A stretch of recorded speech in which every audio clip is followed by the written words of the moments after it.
બોટાદના ગઢડાથી ભાવનગર સુધીના મુખ્ય માર્ગનું નવીનીકરણ હવે થશે। સરકારે આ માર્ગના પુનઃનિર્માણ માટે 77 કરોડ રૂપિયાની મંજૂરી આપી છે। ગઢડાથી લીમડા સુધીનો આ માર્ગ છેલ્લા કેટલાક વર્ષોથી અત્યંત ખરાબ સ્થિતિમાં હતો। આ સમસ્યાને લઈને સ્થાનિક લોકો અને વાહન ચાલકોએ વારંવાર તંત્ર સમક્ષ રજૂઆતો કરી। ગઢડાના ધારાસભ્ય શંભુનાજી તુડિયાએ આ મુદ્દે સરકારમાં રજૂઆત કરી। તેમની રજૂઆતને ધ્યાનમાં લઈને સરકારે આ માર્ગના સંપૂર્ણ નવીનીકરણ માટે મંજૂરી આપી। નવા રસ્તાના નિર્માણથી ગઢડા અને ભાવનગર વચ્ચેની મુસાફરી વધુ સરળ બનશે। આ પ્રોજેક્ટથી વિસ્તારના હજારો વાહન ચાલકો અને સ્થાનિક રહેવાસીઓને લાભ થશે।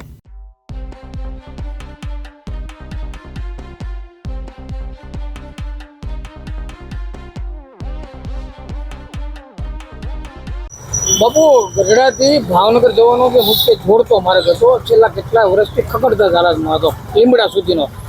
તે અનેકવાર લોકોએ રજૂઆતો પણ કરી હતી, તેમ છતાં રોડ મંજૂર નથી થયો અને હાલ આ રોડ મંજૂર કરવામાં આવશે। કેટલા રૂપિયા મંજૂર થયા છે અને ક્યારે રોડની કામગીરી શરૂ થશે?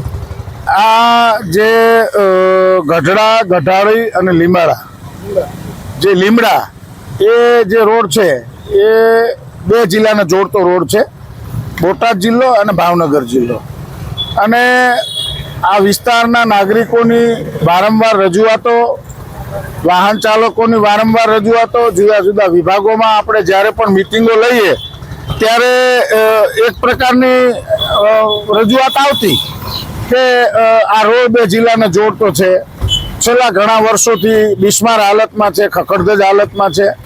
હું જ્યારે આ વિસ્તારમાં 2 વર્ષ પહેલાં વિધાયક તરીકે ચૂંટાયો ત્યારથી લઈ આજ સુધી આ વારંવાર રજૂઆતો આવતી હતી, ત્યારે આપના માધ્યમથી, પત્રકાર મિત્રોના અને પ્રેસના માધ્યમથી આપણા રાજ્યના માન્ય મુખ્યમંત્રી આદરણીય ભૂપેન્દ્રભાઈ પટેલ સાહેબનો એ હૃદયથી આભાર માનીશ કે આ જે બે જિલ્લાને જોડતો રોડ, લીમડાવાળો જે રોડ છે એ રોડની લગભગ 76.78 કરોડ એટલે લગભગ 77 કરોડ રૂપિયાની બહુ મોટી રકમ ફાળવી અને આ રોડ જે બિસ્માર હાલતમાં હતો એ રોડને મંજૂરી આપવામાં આવી છે।